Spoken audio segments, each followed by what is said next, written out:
You know, if you're making an arcade basketball game, you're speaking my language, and that's what Andy Hull is doing here with Dunk Lords. He's the creator of the game. He's working on it almost entirely alone, and we're showing it off at PAX. How has the reception been? I see you've got a group of people playing together. That must feel pretty good, right? Yeah, no, it's amazing to have people finally play the game and check it out. And I've been like, you know, because you're just working on it in your basement, and you just wonder how people are going to like it. Yeah. And so it feels very validating to finally see people playing it and enjoying it.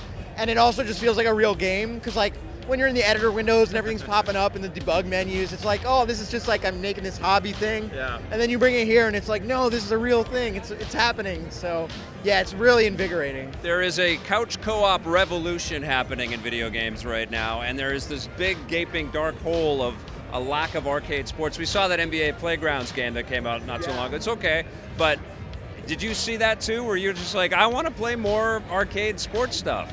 Yeah, so I was like a huge fan of like Mutant League back in the day. Yeah. And also I just remember going to my friends' houses and we would like just play NBA Jam, we'd play Street Fighter, and I was like, let's just stick that together. Like, let's just mix that together, just go crazy with it and see what happens. And like the mix was good, and then I just kept making the game. Awesome. And like I really like that sense of like playing with your friends. I feel like especially as I've gotten older, I don't have a lot of time, I got a family. It's like when I play games, I want to play with my friends. Yeah. And so like that was natural for me to want to make like a local multiplayer game, yeah. Very cool. I'm surprised I don't see anybody like Nintendo bouncers like forcing people away from this game, because this seems like the perfect Switch game. Is that one of the platforms that this might be coming to? Yeah, so right now we're announced for Steam and we're announced for Xbox One. Okay. And other platforms, you know, we're looking into it, and certainly, you know, I love Nintendo too, so Yeah. it's a possibility. Yeah, we're looking into it at least. That's very cool. Okay, so you're a one-man band in a lot of ways. So you're doing the art and all of the design and stuff.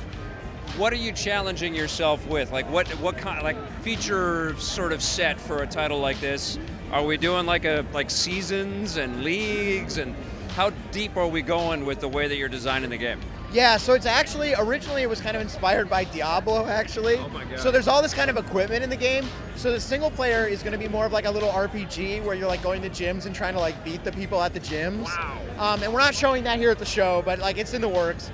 And you can play co-op with your friend through the single player too, because you can be like on the same team. But like the idea for the game originally was just like, oh, this is going to be a fun arcade game, like to have a hoot. And it ended up like it got really strategic really fast when I added all the equipment. And like now I have players that are testing it for me that are way better than I am, and it feels almost like League of Legends. Like I'm just getting outplayed. Like they're just buying circles around me, buying better items, and I don't know what I'm doing anymore. So it's been like very eye-opening. I think that's the biggest challenge, was like, I'm gonna make a fun arcade game, and now it's like, oh, I'm actually making a pretty deep like fighting game almost, where there's like character balance issues. And so that's been, yeah, really kind of scary, but also exciting, because it makes the game, people want to play it over and over, because it's like, oh, I could have done this differently, I could have done this differently.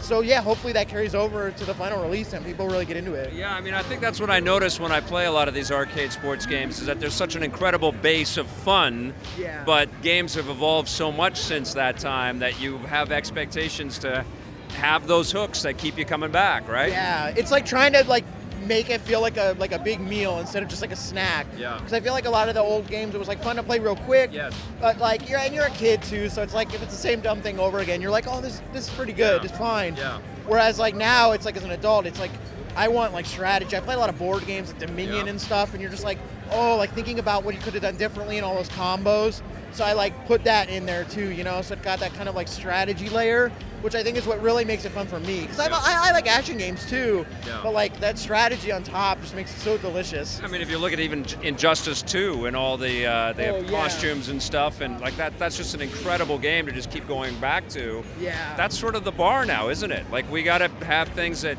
give us progression no matter what we're playing. Yeah, I think people really expect to be able to like grow their character, get different skins or whatever too, and like just have like that depth to keep coming back.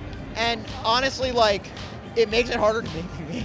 Yeah. So like, I mean, this is the kind of game where like I could have made this a lot quicker had I not been going into all that. Yeah. And like one of the things is like all the characters are different shapes and sizes, and I have all the equipment that you can buy, but it actually shows up on the guys. And so getting that like modular so that it kind of like morphs to all the different meshes is like very difficult work.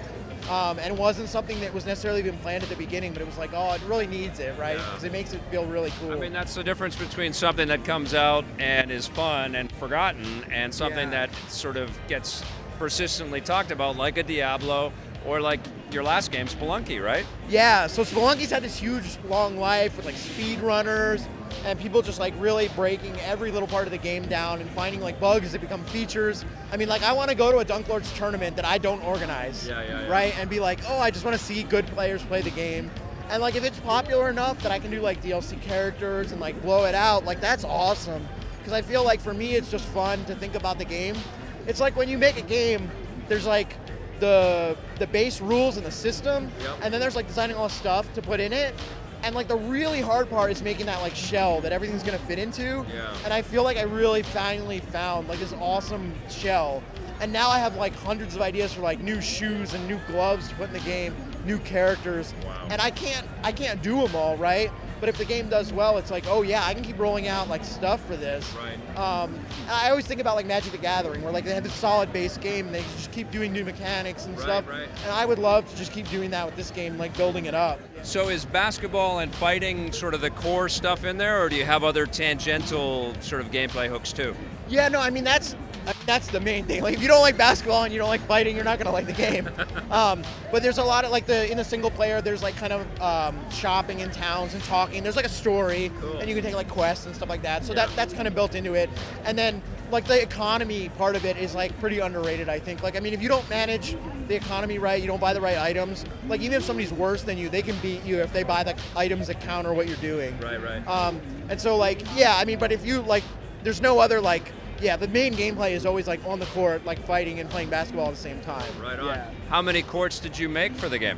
So I think there's like 6 or 7 that are done now, and we're trying to get up to 10 for the final release. And there'll be 16 characters in the final release. So that's like kind of what we're starting with. And then like I said, if I can do more, I'll do more. And then in the single player, there'll be like special challenges where you'll play characters that aren't necessarily like playable in the arcade mode, but there'll be like special challenges like in the single player, and they might do stuff that's just out of the ordinary. So it's like, oh, you have to play like 4 little munchkins or something, and it's like that wouldn't really work like in an even playing field with 2 players, but it would be a fun challenge for like one level of the single player. You should totally talk to Michael Jordan's people. Yeah. And just get Michael Jordan in this game. I mean, I've honestly thought about just sending out a tweet that's like, are you a current or former NBA player? Like, would you like to be in this game?